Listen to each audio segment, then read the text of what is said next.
മാന്യ പ്രേക്ഷകർക്ക് എൻ്റെ പ്രണാമം. ധാരാളം നല്ല ഡോക്ടർമാരും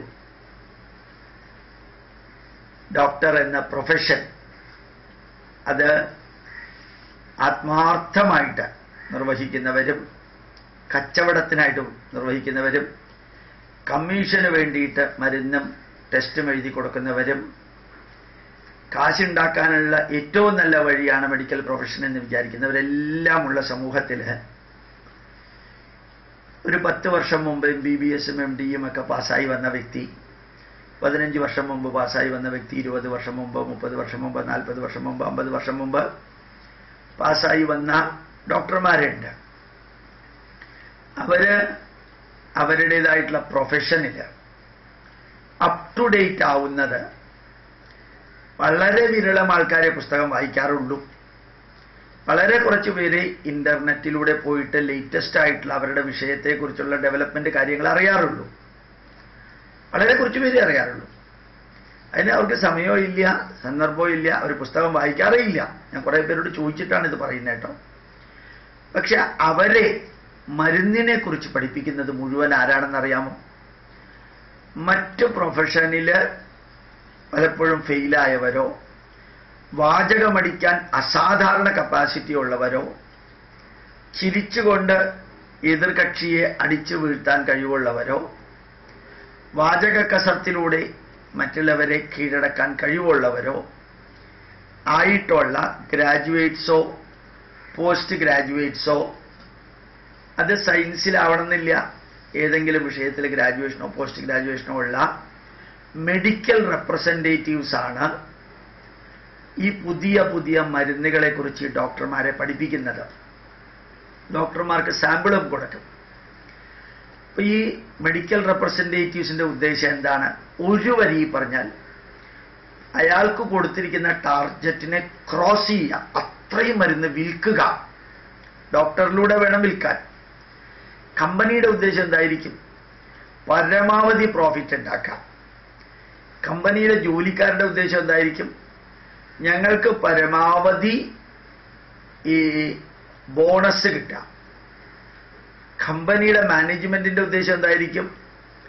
അതൊരു പബ്ലിക് ലിമിറ്റഡ് കമ്പനിയോ മറ്റോ ആണെങ്കിൽ ഷെയറിൽ 10 രൂപയുടെ ഷെയർ 400 500 രൂപയിൽ എത്തിക്കാം. അതിന് ബിസിനസ് കൂടണം.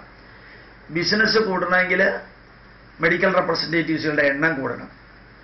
മെഡിക്കൽ റെപ്രസെൻറ്റേറ്റീവ്സിന്റെ എണ്ണം കൂട്ടിയിട്ട് അവർ ഡോക്ടർമാരെ കണ്ട് ഇവരുടെ മരുന്നിന് ഇല്ലാത്തതും ഉള്ളതുമായിട്ടുള്ള ഗുണങ്ങളും ദോഷങ്ങളെല്ലാം തമസ്കരിക്കുകയാണ്. ദോഷങ്ങളുണ്ടെന്ന് പറയില്ലല്ലോ. അങ്ങനെ ആ ഡോക്ടർമാരെ പഠിപ്പിച്ച് ആ ഡോക്ടർമാർ ആദ്യം വരുന്ന രോഗികൾക്ക് കുറേ സാമ്പിളായിട്ടത് കൊടുക്കും. ആ സാമ്പിള് നിങ്ങൾ ഉപയോഗിച്ച് എന്നോട് റിപ്പോർട്ട് തരണമെന്ന് ഡോക്ടർമാർ പറയും. ആത്മാർത്ഥമായിട്ടാണത് പറയുന്നത്. കാരണം എന്താ അറിയാമോ? ആ മരുന്നിന്റെ ഗുണദോഷങ്ങൾ അറിയാൻ വേണ്ടിയിട്ടാണ്. അടുത്ത കാലത്ത് PRS ആശുപത്രിയിലെ ഒരു ന്യൂറോളജിക് പ്രൊഫസറുണ്ട്. അദ്ദേഹം 450 രൂപയുടെ 6 ഗുളിക എൻ്റെ വൈഫിന് തന്നു. അതിൽ ഒരു ഗുളിക കഴിച്ചോടുകൂടി എൻ്റെ വൈഫ് ആൾമോസ്റ്റ് അൺകോൺഷ്യസ് ആയി. അപ്പോഴത്തേക്ക് അദ്ദേഹത്തിനെ വിളിച്ചു പറഞ്ഞു അങ്ങനെയാണെങ്കിൽ വേണ്ടാന്ന് പറഞ്ഞു, കഴിക്കേണ്ട പറഞ്ഞു. അദ്ദേഹവും എൻ്റെ ഭാര്യയിൽ പരീക്ഷണം നടത്തിയതാണ്. അദ്ദേഹം ചെയ്തത് ശരിയോ തെറ്റോ എന്ന് എനിക്ക് അറിഞ്ഞുകൂടാ. ബോഡിയിലെ കാൽഷ്യത്തിന്റെ ബാലൻസ് അങ്ങേര് തന്നെയാണ് ഹൈ ഡോസ് സ്റ്റിറോയിഡ് എൻ്റെ ഭാര്യയ്ക്ക് എഴുതി കൊടുത്തത്. അതിൻ്റെ പരിണതഫലം 3-4 വർഷമായിട്ട് അവൾ അനുഭവിക്കുന്നുണ്ട്. ഒരു ന്യൂറോളജി പ്രൊഫസർ PRS ആശുപത്രിയിൽ വർക്ക് ചെയ്യുന്ന ആള്.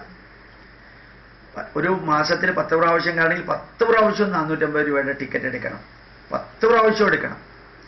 അദ്ദേഹത്തിൻ്റെ ചികിത്സ കൊണ്ട് നരകയാതന അനുഭവിക്കുന്നവരും ടിക്കറ്റ് എടുക്കണം, വീണ്ടും എടുക്കണം.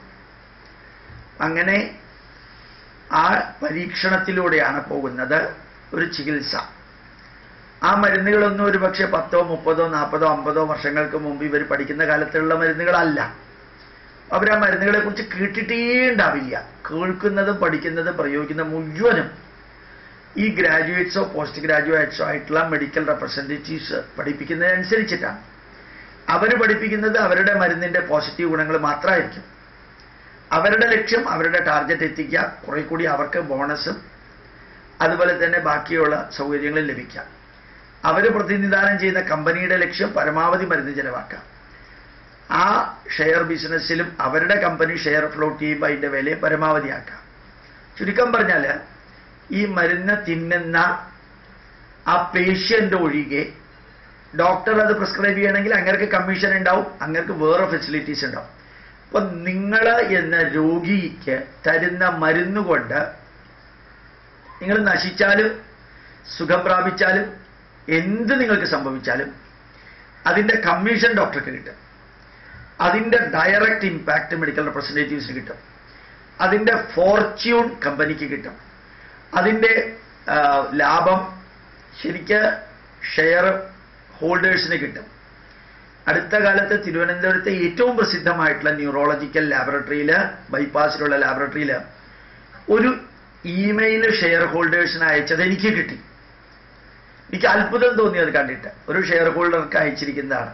ഡിയർ ഷെയർ ഹോൾഡർ, പേരുണ്ട്. This year we could make 15% profit in neurological branch. In pharmacology branch we could make 28% profit. In consultancy we could make this much profit. ഇങ്ങനെ അവിടെ ഓരോ വിങ്ങുകാരും ഉണ്ടാക്കിയിരിക്കുന്ന പ്രോഫിറ്റിനെ കുറിച്ചിട്ടാണ് ഷെയർ പറഞ്ഞിരിക്കുന്നത്. So this year dividend will be so and so. ഇതൊക്കെ തെറ്റോ ശരിയോ എന്നുള്ളതൊന്നും എനിക്ക് അറിഞ്ഞൂടാ. പക്ഷേ ഏത് ഡോക്ടറും ഫ്രീ ആയിട്ട് ചികിത്സിക്കണമെന്നോ ഏത് ആശുപത്രിയും ഓസിന് നാട്ടുകാരുടെ രോഗം ഭേദമാക്കണമെന്നോ ഒന്നും നമ്മൾ പറയുന്നില്ല, ഒരിക്കലും ചിന്തിക്കുന്നുമില്ല. പക്ഷെ എഴുതി കൊടുക്കുന്ന മരുന്നുകൾ മുഴുവനും വേണ്ടാത്തതാണ്. 1-2 വേണ്ടതുള്ളൂ. ഇത്രയും ടെസ്റ്റ് എൻ്റെ ഭാര്യയുടെ മൂക്കിന് ഓപ്പറേറ്റ് ചെയ്തപ്പോഴത്തേക്കും ഡോക്ടർ പറഞ്ഞിരുന്നു നിർബന്ധമായിട്ട് MRI വേണം. ഞാൻ പറഞ്ഞു ഒരു കാരണവശാലും എടുക്കില്ല. എന്നാ വേണ്ട വേണം. 9,500 രൂപയാണ്. അതിൽ 4,500 രൂപ ഡോക്ടറുടെ കമ്മീഷനാണ്. നമുക്ക് ശരിക്കും മെഡിക്കൽ പ്രൊഫഷൻ എന്ന് കേട്ട് കഴിഞ്ഞാൽ ആരാച്ചാരോട് ബഹുമാനം തോന്നും. എല്ലാ ഡോക്ടർമാരും ഈ കാറ്റഗറി പെടുന്നവരല്ല കേട്ടോ. എല്ലാ ഡോക്ടർമാരും ഈ കാറ്റഗറി പെടുന്നവരല്ല. എല്ലാ മെഡിക്കൽ റെപ്രസെൻറ്റേറ്റീവ്സും ഈ കാറ്റഗറി പെടുന്നവരല്ല. എല്ലാ കമ്പനിയും ഈ കാറ്റഗറി പെടുന്നവരല്ല. കമ്പനികളിൽ 2-3% വ്യത്യാസമുള്ളവരുണ്ടാവും. മെഡിക്കൽ റെപ്രസെൻറ്റേറ്റീവ്സിൽ 4-5 പേര് വ്യത്യാസമുള്ളവരുണ്ടാവും. ഡോക്ടർമാരിൽ 10-20% വ്യത്യാസമുള്ളവരുണ്ടാവും. പക്ഷേ ഡോക്ടർമാർ ഈ മരുന്നും ഈ ടെസ്റ്റും ഇതുമാതിരിയുള്ള ട്രീറ്റ്മെൻറ്റും കൊടുത്തില്ലെങ്കിൽ അവർക്ക് അവരുടെ ആശുപത്രിയിൽ തുടരാൻ പറ്റില്ല. അവരുണ്ടാക്കുന്ന പ്രോഫിറ്റിൻ്റെ 20%, അവർ ചെയ്യുന്ന സർജറിയുടെ 30%, അവർക്ക് റെമ്യൂണറേഷനായിട്ട് പോകുന്നത്. അപ്പോൾ സർജറി വേണമെങ്കിലും വേണ്ടെങ്കിലും അവർ വേണമെന്ന് പറയും.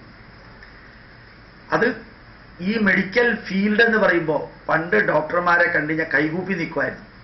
ഇപ്പൊ ഡോക്ടർമാരെ കണ്ടാൽ ലെഫ്റ്റ് ആൻഡ് റൈറ്റ് അവർ കൗണ്ടർ ചെയ്യുന്നതിനനുസരിച്ച് തിരിച്ചു കൊടുക്കുമ്പോഴും ഒരു സന്തോഷം തോന്നുക. ഹെഡ് വർക്കേഴ്സിനോട് പെരുമാറുമ്പോൾ തിരിച്ചു പറയുന്നുള്ള സന്തോഷമാണ് ചിലപ്പോൾ ചില ഡോക്ടർമാരോട് സംസാരിക്കുമ്പോൾ തിരിച്ചു പറയുമ്പോൾ കിട്ടുക. എല്ലാ ഡോക്ടർമാരുടെയും കാര്യമല്ല, നല്ല ഡോക്ടർമാരുണ്ട്, ഈശ്വരനെ പോലെ അവതാരങ്ങളെ പോലെയുള്ളവർ. ഇത് ഞാൻ നിങ്ങളോട് പറയാൻ കാരണം വെറുതെ യൂട്യൂബിൽ കുറേ തോന്നലുകൾ ഇതാക്കിയതല്ല. നിങ്ങൾക്ക് ഏത് ഡോക്ടർ മരുന്ന് എഴുതി തരികയാണെങ്കിലും നിങ്ങൾക്ക് അല്പമെങ്കിലും വിദ്യാഭ്യാസം 10ാം ക്ലാസ്സിന് മുകളിലുണ്ടെങ്കിൽ ഓരോ മരുന്നും എന്തിനാണെന്ന് കൂടി 5 മിനിറ്റ് 2 മിനിറ്റ് ചെലവഴിക്കാനുള്ള ഇതുണ്ടാവണം. ബൈ ചാൻസ് ആ ഡോക്ടർക്ക് അതിന് മൂടില്ല, അങ്ങേര് പറഞ്ഞു തരില്ല എങ്കിൽ മെഡിക്കൽ ഷോപ്പിൽ വന്ന നിർബന്ധമായിട്ടും ഗോപാലകൃഷ്ണന്റെ കുടുംബാംഗങ്ങളെ തൊഴുതുകൊണ്ട് ഞാൻ പറയുന്നു, മെഡിക്കൽ സ്റ്റോറിൽ വന്ന് ഓരോ മരുന്നും എന്തിനു വേണ്ടിയിട്ടുള്ളതാണെന്ന് വ്യക്തമായിട്ട് മനസ്സിലാക്കണം. എന്നിട്ട് ഗ്യാസ് ഉണ്ടാക്കുന്ന മരുന്നുണ്ടെങ്കിൽ അയാൾ 16 എഴുതിയിട്ടുണ്ടാവും, അതിൽ 1-2 വേണമെങ്കിൽ മേടിക്കുക. കാരണം ഗ്യാസ് ഉണ്ടായാൽ കഴിച്ചാൽ മതി, ഹൈപ്പർ അസിഡിറ്റി ഉണ്ടായാൽ കഴിച്ചാൽ മതി. അതുപോലെ തന്നെ കുറേ അധികം പ്രിക്കോഷണറി കാര്യങ്ങളുണ്ട്. കാൽസ്യം ഡെഫിഷ്യൻസി ഉണ്ടെങ്കിൽ കഴിച്ചാൽ മതി, ഇല്ലെങ്കിൽ കഴിക്കേണ്ട. അങ്ങനെ വൈറ്റമിൻ ബി കോംപ്ലക്സ്, നിങ്ങൾ നല്ല ഫ്രൂട്ട്സ് കഴിക്കുകയാണെങ്കിൽ വൈറ്റമിൻ കഴിക്കേണ്ട ആവശ്യമില്ല. നല്ല തൈര് കഴിച്ചാൽ സകല വിധത്തിലുള്ള ഇൻഡസ്ട്രൈനൽ പ്രോബ്ലം ഇതാക്കാൻ സാധിക്കും.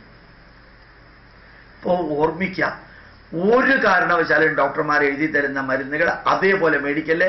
മരുന്ന് അമൃതല്ല, മരുന്നാണ് വിഷം, മരുന്നാണ് വിഷം. യോഗാദപി വിഷം തീക്ഷ്ണം ഭവേത് വൈഷജ്യമുത്തമം വൈഷജ്യമപി ദുർയുക്തം ഭവേത് തീക്ഷ്ണം വിഷം.